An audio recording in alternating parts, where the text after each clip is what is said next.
Welcome into Wingin' It Wednesday, brought to you by our friends at LABI, Louisiana Association of Business and Industry. All three panelists are here on this Turkey Day Eve, which is exciting. Thanks for coming in, guys. Stafford, you're a little bit casual looking today. You are. You appear to be. You're casual looking. Well, every day. It's guess casual what? Wednesday. You know what? But the best part is that no one ever really knows. So anyway, it's true. Welcome in, guys. Thank you. Appreciate it. So this week we had some questions. Obviously, in the week after, it's been a week ago today that we did the debate special with Kevin Blanchard from Fix the Charter and Andy Abair, just kind of hashing out the details of what the Fix the Charter is. We had these lasting questions, and it had to do with the words together, jointly, and joint.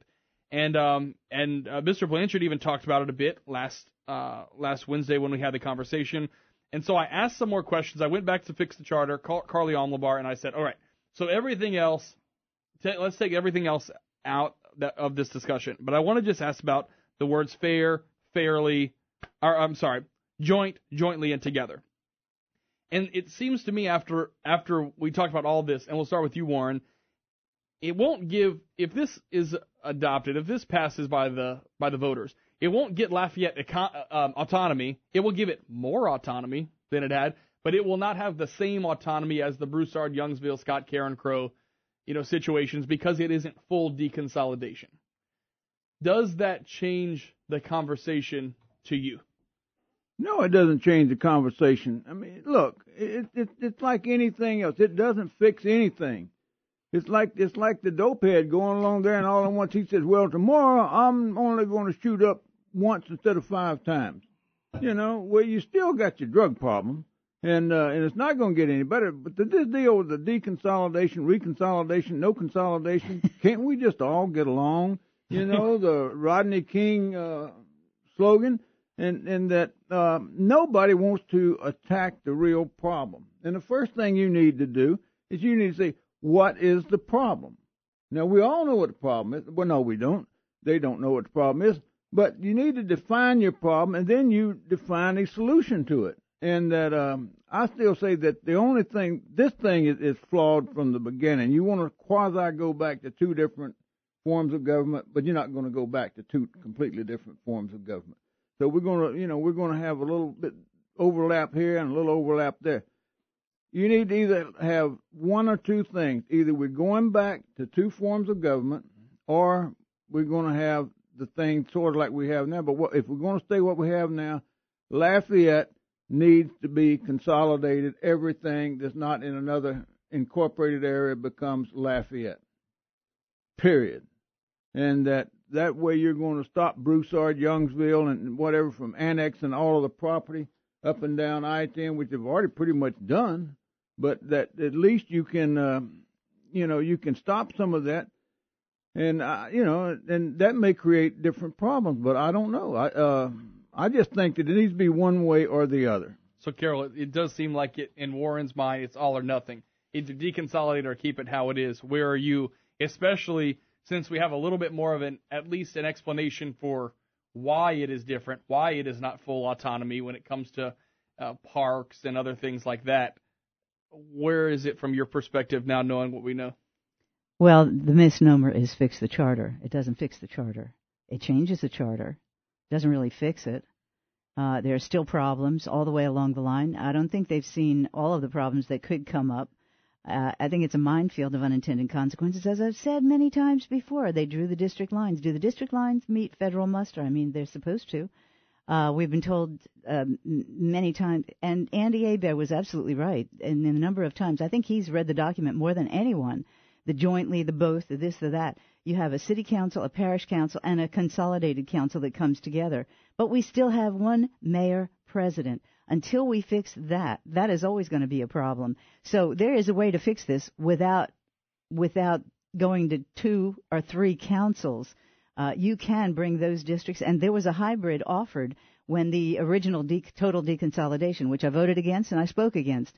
But there was a way. Mike Hefner had drawn some districts, and now I know the name for it. And the name really is an urban service district, where you have those councils encompassing strictly City of Lafayette, who handle all city issues. But you have to have a separate mayor and parish president or parish manager. You don't even need an elected official to manage the diminishing responsibilities.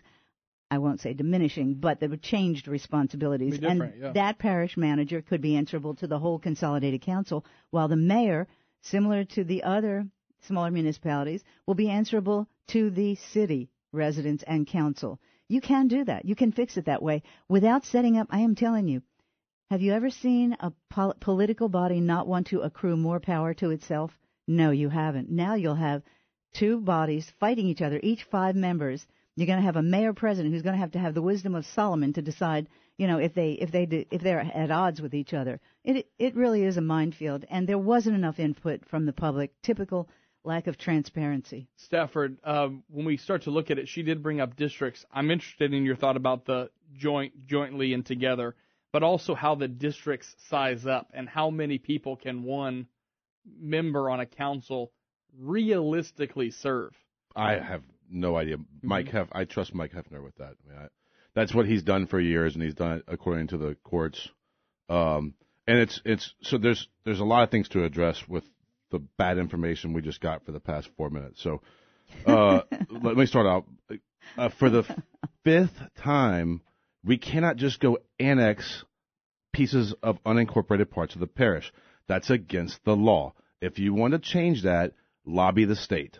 Okay, so we can yell out like, hey, it shouldn't. It doesn't make sense. And you're right. I disagree with the way that it's done. But until you lobby the state to change it, we cannot just go take that. Step back. If you want to actually hear the audio and see the article, Carroll in 2013 and in 2015 proposed practically the same plan that they're doing now. Nope. And support it. You can say nope all you want. Nope. The audio is on Lafayette Citizens for Truth and Taxation. And taken out of context. It's not. What is the difference, and I Carol? gave What's the difference? The difference is we keep a consolidated council, but we define the city districts. And by the way, I never suggested annexation. That was Andy's deal. You and literally all that. called it the Hefner Plan, and you supported it. But the Hefner Plan was different than what this is now.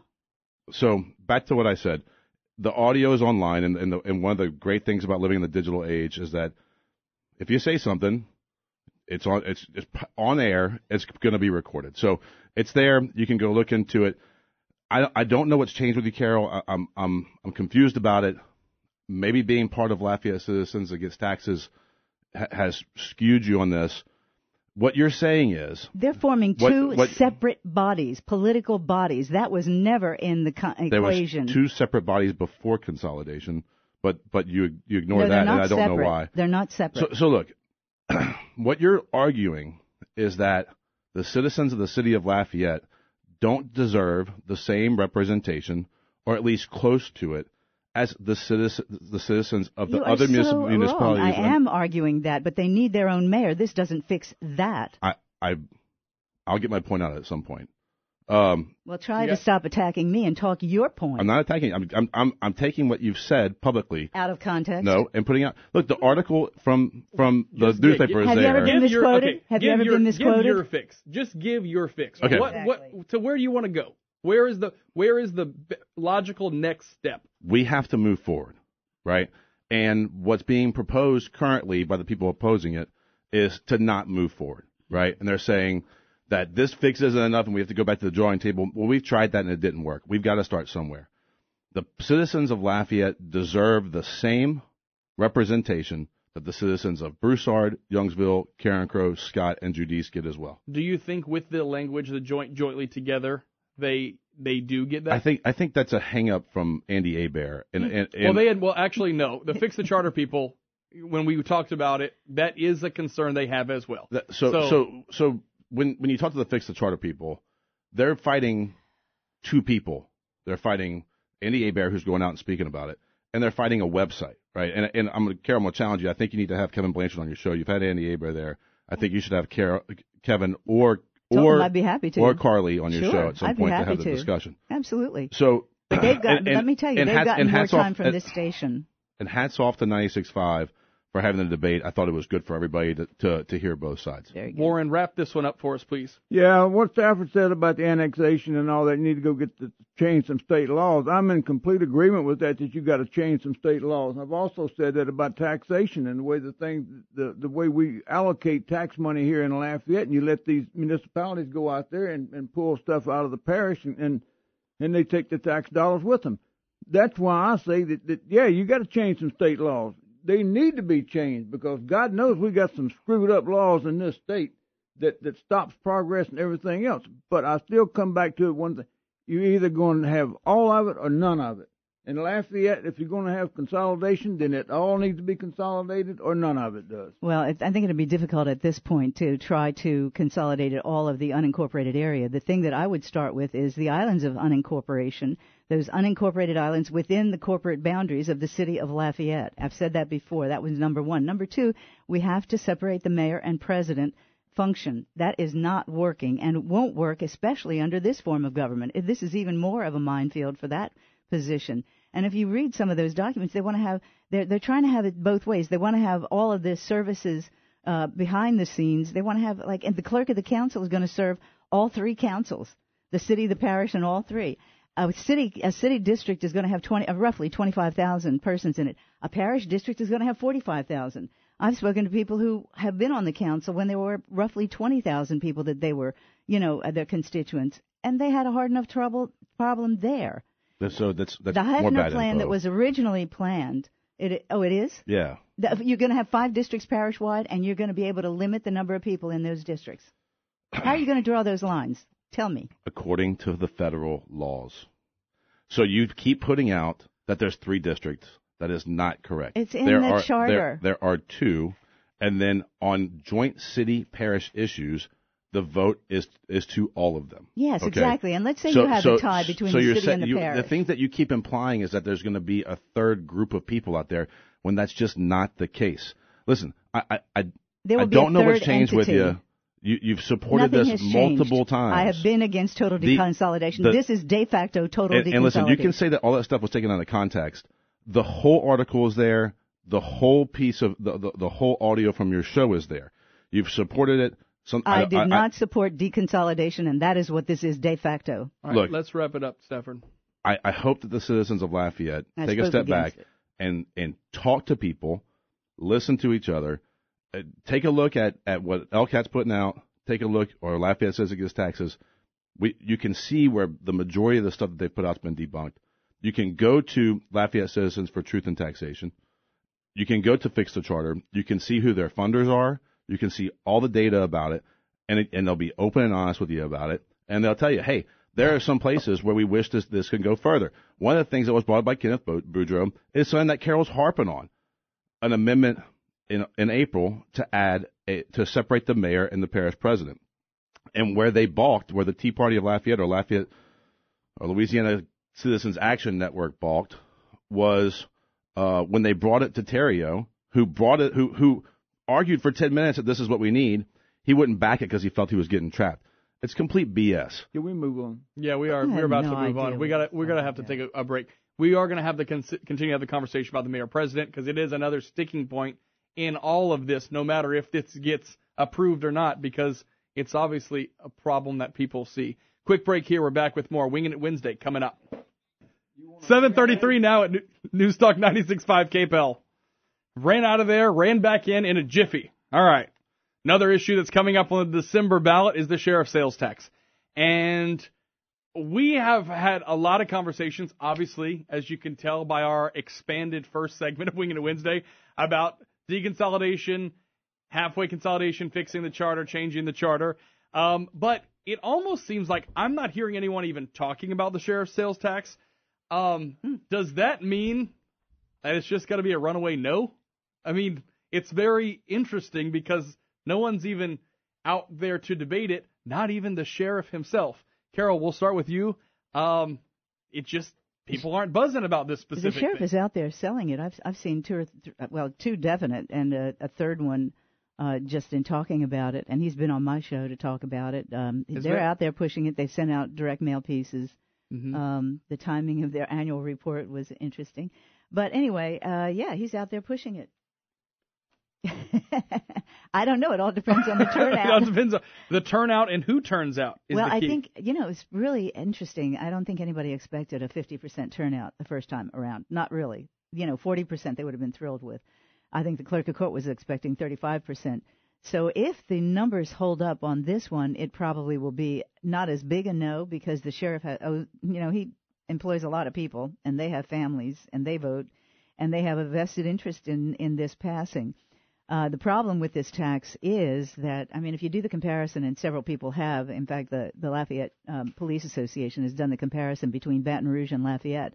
This will put us on a par budget-wise. Now, Baton Rouge is about twice as big as we are population-wise and geographically. But this will put us on a par with Baton Rouge Sheriff. They're about $91 million budget. This will put us at 89. Yes. What you hearing out there, Stafford? Don't drive around with a thin blue line sticker on your car and then vote against this. So if you're listen, I support our local police officers. One of the things that we've seen that we're fortunate to live in a time like this is that crime has gone down nationally. And it's because of the hard work and the effort of people locally and at a federal level to address crime and to get smarter about it. I'm thankful that we ended up with Mark Garber as our sheriff. I think he's done a phenomenal job.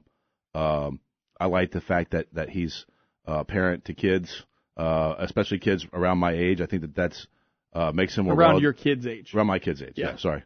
It makes what he does and his motives more relevant to me. And so I support police. I think that they have one of the toughest jobs with some of the most severe consequences in the United States. And if you look at our jail, which is not designed to hold what it's holding right now, and the responsibilities of the sheriff monitoring the unincorporated parts of the parish and really having a much larger footprint than the city police, I support them, and I'm going to support them with my tax dollars. I'm going to support them with my vote. The thing I want to hammer home is we have a lot of people who claim to be patriots and claim to support police who are probably going to vote no against this. So I think they need to look in the mirror and ask themselves, do they really support police? Warren, what are you hearing, first of all? And then I want to go back to what Stafford said, talking about the amount of people, capacity at the jail here in our area and what we can do about that. So first, on the tax itself, your thoughts as we're nearing early voting starting on Saturday. What I think is going to happen, I think the thing is probably going to be voted down because we do have we're in an environment right now where people say I'm taxed enough. I don't want to pay any more taxes. I went to a meeting the other day where the sheriff made his proposal and explained what it was that he was trying to get accomplished and all that, and I thought he did a very good job in it. However, that there are things in there that in one way that just don't make sense, and that is he wants to take part of this money and give it to the municipalities out here so they can give each of their police officers a pay raise. Now I think that the only reason he's saying that is so that he's hoping he can buy some votes with that. But here you got the City of Lafayette Police Department is opposed to it, and for various reasons, and so I think it just kind of comes back to a lot of the other stuff too. Yeah. He said that he inherited a big debt on that. The former sheriff spent all this money building that stuff out on Willow Street and all this, that, and other that is costing much money. I think he's like $28 million in debt or whatever. What? That's some of the things you have to work on. As far as the number of people we got in jail, let a bunch of them out, is what I got to say. And, you sit there and look at it, you got a lot of people locked up in jail basically for nothing. I had a guy work for me one time that his wife was bringing him back to court. She found out he had a job, paying him pretty good money. She wanted more money. So he's offshore when he was supposed to have a court hearing. He didn't show up for her. So they go and grab him, throw him in jail, and he stayed there for something like 120 days. Yikes. Because he needed $200 a bond. And how many people are locked up that way? A slew of them. We've actually had multiple times we've done this story about the public defender's office and how many people we have in jail here who haven't even had their first hearing yet because of the backlog, but they can't afford the bail. Yeah, it's a problem. But getting back to the sheriff's tax, first of all, the city police are against this for this purpose, for this particular reason. The primary responsibility in terms of patrol is in the unincorporated areas for the sheriff. The majority of the money from this sales tax will come out from the within the municipal boundaries, the Lafayette and the smaller municipalities where the sales taxes are. That's number one. Number two, that this is in perpetuity. There is no end date on this tax. Did you know that? Usually we have 10-year end date. There is no end date on this tax. So I'm telling you that comparison. I supported the sheriff. I think he's doing a good job. This is an overreach. $25 million. Actually, it's up to $25.7 million, according to the Lafayette, the school system sales collection office. So the city police are against it because they have the majority. And in terms of, let's look at the school resource officer program, right? They have about 45 people on that. 20 of them are Lafayette City Police. Lafayette City Police. They get $1 million of the $4 million that the school system spends on that program, but they provide about almost half of the officers. So there are a lot of discrepancies in this, and that is the reason why I think the sheriff needs to stick with his 1 cent in the unincorporated area and maybe come back. There is adequate. He has a $64 million unified budget right now. He has enough money to service the complex on Willow Street, to service his pension. He's talking about paying off his total unfunded liability in his pension plan. There's no government in the world that does that or is able to do that. This is a little overreach, I think, and it's unfortunate because I think the sheriff is doing a good job, and I really support his people. I think they do a good job. Want to wrap this one up? This is wrong for this parish. So I'd like to point out that it's good that it's in perpetuity because it's going to have to be in perpetuity. The crime's not going to go away. And you haven't supported any taxes, so you've opposed the school board tax and you've opposed the tax for libraries, both of which have been proven to lower the amount of crime in the community. And so there's nothing that could possibly make Lafayette better that you've supported except in 2013 and 2015. I support so rational taxation. Stop interrupting me. We're back to that. You got to give credit. You got to give credit where credit is due, and I want to take a step to do that. President Trump is putting together a bill right now to address crime in our country. As a country, we lock up more people than just about every other country out there. I think he's doing the right thing. I call on everybody to get behind it and make a bill that works for all of us. Nonviolent crime, yeah, absolutely. I mean, that is the way to go. But in terms of the library gets 2 millages on its own, does not need that third millage. When I look at these taxes, I'm looking in terms of the entire population, not some entity, not some political subdivision that is always after our money. We're looking at an economy that is still recovering. You're an administrator for Lafayette Citizen Gets Taxes, which is being paid by political action committees. I don't get any money from them. Every once in a while I'm able to comment. You say that until y'all divulge your funds. I don't get any money from them. Mr. Moderator, I rise to a point of order. Why should they be limited in their ability to support their viewpoint just because you disagree with it? That is not a motion. 7:42 now at News Talk 96.5 KPEL. Winging it Wednesday. Warren. I had one thing I needed to say. We'll go for it, Warren. Yes, thank you. Mr. Stafford is equating higher taxes to lower crime. I would definitely disagree with that premise, and I would say that better economy. All right, 7:43. Goes hand in hand with a better economy. All right, 7:43. We're going to move on. Winging it Wednesday next on News Talk 96.5 KPEL. All right, it is pre-Turkey Day. By the way, we also have a new member. Actual turkey. Yeah, that was a real turkey live in studio. Is that you gobbling back there? Miss Layton is in studio with us for the last segment, and I think it's only fitting. Tomorrow is Thanksgiving, and I know y'all are going to say, "Oh, Rob, come on, we wanted to fight more." But I thought it'd be a good time to look at the topic of gratitude. And it's one of those things I think sometimes in the fast-paced culture we live in, we don't ever take a step back to say, wow, I'm really grateful that happened. And you also want to look at it which, are people just moving too fast that they're never really grateful because they think, oh, well, I did all the work for that.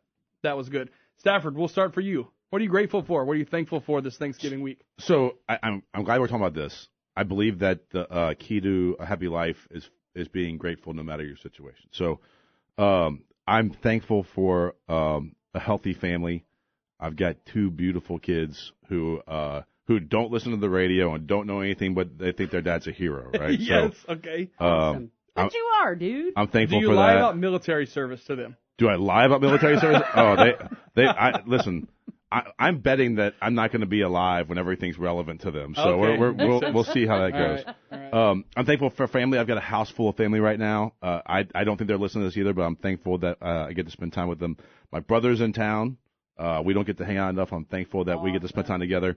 One of the things that we talked about last night was the fact that while we are the polar opposites politically, This is you and your brother, because we've talked about this before. yeah, This is Yes. Richard. yes, that both of us are decent enough people to be Yep. willing to be swayed something else when the evidence is there, and I'm thankful for that. I'm thankful that I've been given a voice in the community to be able to come on here 1 hour a week and say my ramblings, whether they're useful or not, right? Yeah. I'm thankful for our volunteers in the community that get out and make the world a better place. I'm thankful for our local police department, our local sheriff's office, who arguably are asking the citizens to do something that's a little bit uncomfortable to them right now. So that being said, I believe that the key to a happy life is gratitude, and so I try to find gratitude in everything that I do, and I'm thankful for that. Carol, what does that word mean to you? Well, it actually does mean a lot of what Stafford just said, but above all, I think in everyone's life, you do have adversity sometimes, but I have found this: a life lived in gratitude is a life more worth living. In virtually, and I'm a yoga instructor, and so I take a lot of folks who come into yoga. They say, some people are suspicious of it. Is it a religion? Whatever. And what I always tell my students is yoga is a practice. It's not a religion, but yoga respects all religions. And in every religion, in every sort of philosophy of life, that element of gratitude is present. And it's so important that it underpins everything in your life, the adversity as well as the blessings. You keep that in mind, that no matter what you face in your life, and I have had, some adversity in the past year or so with family members. And I'll tell you another thing I appreciate, and more as it has gone on, is our medical community in Lafayette, our Acadian ambulance, our hospitals, the medical professionals in this town are simply amazing, and they give of themselves. And quite often they don't make the best salary, but they do, and they're very caring people. I'm just grateful for all the people in my life, my family and my friends, and the ability that I have had, that I discovered South Louisiana because I was in love with the French culture way before the Cajun Renaissance took place, before the French Renaissance in South Louisiana, and it has meant all the difference in my life. So absolutely every minute of my life, I am thankful. All right, Warren, I'm not going to let you say, what they said. No, I'm not going to say that. First thing I'm going to say is I'm thankful that Stafford has a sensible brother. I hope Richard's listening. That's funny. Y'all are silly. Oh, Warren. Wished I had one. Warren, I'll be your brother. Actually, my brother is very sensible. The old cliches. I'm thankful for being born in this country, blah, blah, blah. And that is so true. My wife and I one time were in a third world country, and then we were over in some other countries that weren't quite third world. And I said, we just ought to just thank God every day we were born where we were, and that we were able to live in that country. And so I'm thankful for that and all the opportunities that it has supplied me with, and that family and friends. And I'm the whole thing. I try not to be a pessimistic person. I always try to look at the glass as half full, not half empty. Sometimes You may not like the glass. When do you try that? Huh? Try it on Wednesday morning sometime. Well, I do, Stafford. It's really hard sometimes just sitting here holding back. And I try to give the the level playing field and tell the truth in here, which is hard to do. I'm thankful for that, Warren. Yeah, I know. Warren, the glass is always full. The glass is always full, except, when the alcoholic comes around. Hey, who you calling an alcoholic? Whoa. I didn't mean to insinuate anything. Hey, I got called out. I better correct this real quick. Oh, boy. As thankful as I am for all the things that I said, I'm also very thankful for my wife. Oh, wow. Yeah. Oh, boy. Yes. We salute you, man. I do want to say I'm thankful for you guys for coming in every week. We talk about a lot of stuff. Some weeks are more exciting than others, and some things just need to get done. And, of course, thankful for my wife and my daughters, one of which is now sitting on my lap. Yeah. Hey, do you want to give us a live rendition of the pledge? Can we go ahead and just say the pledge? Look, Leighton's here. Just say good morning. You're right there. All right. I'll help you. All right, Leighton, Miss Bernie will start, Ready? okay? Here we go. I pledge allegiance to the flag of the United States of America and to the republic for which it stands, one nation, under God, indivisible, with liberty and justice for all. Bravo. Amen. Yay. Have a good day, Good job. Indiana. There it is. See, you got the whole thing today. Oh, my what a goodness. cutie Thanks pie. for being with us. What News a coming up cutie at the pie. top of the hour. Thanks again, Happy guys. Thanksgiving, Carol Ross, everybody. We love you. Warren Cottle, and Stafford Barnett. Listen to Carol this afternoon on the Ross Report at 2. Stay with us on News Talk 96.5 KPEL.